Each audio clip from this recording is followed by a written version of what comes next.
Hello, Justin back for another update on the Hugel bed, the Hugelkultur raised bed. Last time all I had was a few logs in the ends there. I filled in the whole rest of the bed with big logs. Then I put this layer of leaf mold or just dead leaves and all the business that was under it, sticks and such, on top of that. Down in all the crevices between the big logs, I shoved all the bark from these logs. These logs are already pretty rotten, and the bark was just slipping off most of them, and it was pretty crumbly. So I jammed it down in there with a stick and just filled in all the crevices with the bark. And then this business is just dead leaves and all this composted organic matter. Look at this stuff. This is amazing. I'm going to show you where I got this. This is pretty cool. And it's a totally free resource. But in my previous videos, I'd mentioned my neighbor had a big pile of leaves. So let me take you back here. It's a little dark. It's the end of the day. It's about 8:30. And I've been working out here since after dinner. But you've never been back here, so I'll show you. There's my workshop's in there. It gets kind of dark back here, so hopefully we can see. Probably not. It's really dark. But anyway, I went around and checked at these people's house, and no one lives here. The owner is not around. There's nothing in the house. But back here is this big, giant pile of dead leaves and sticks that I believe they have been just piling them up for years. And they've just been breaking down and composting, and worms have been getting up in there. I'll hop over this fence and see if I can give you a close-up. But worms have been in here eating on these leaves and sticks for years, and this is what it is. Look at this. Get up here in the light.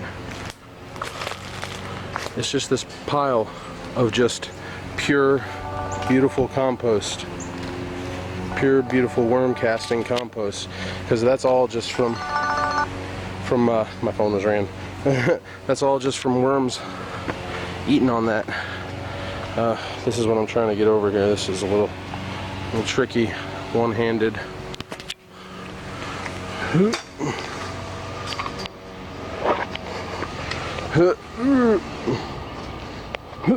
Okay, I'm over. But anyway, that is just pure gold back there, and that it's free.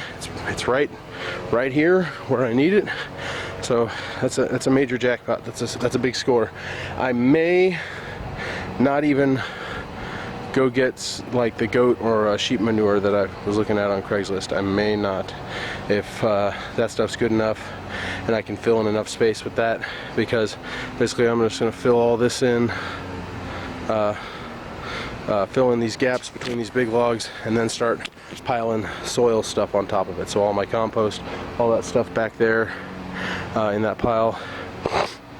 I've got some soil amendments, some organic soil amendments I'll put in there, like azomite, which is a trace mineral rock dust. I'll add that in there, and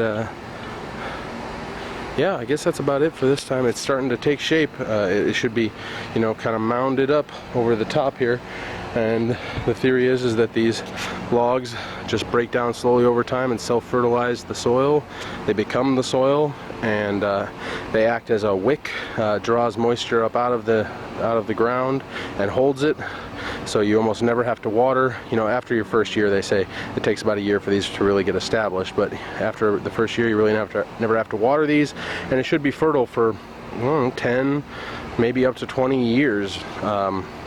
So that's for the investment. I'm putting a lot of labor into this, but no money, zero money, and for 10 or 15 whatever years of a self-fertilizing garden that needs zero irrigation, that's a pretty good deal, I'd say. So this is just a quick update, just taking you all along for the ride. Next time you see, there'll probably be dead leaves and other organic matter piled up on top of these logs, and I'll start putting my compost and other stuff on here. So alright, that's it. I'll try one of these selfies again. I don't do the selfie thing. I'm not one.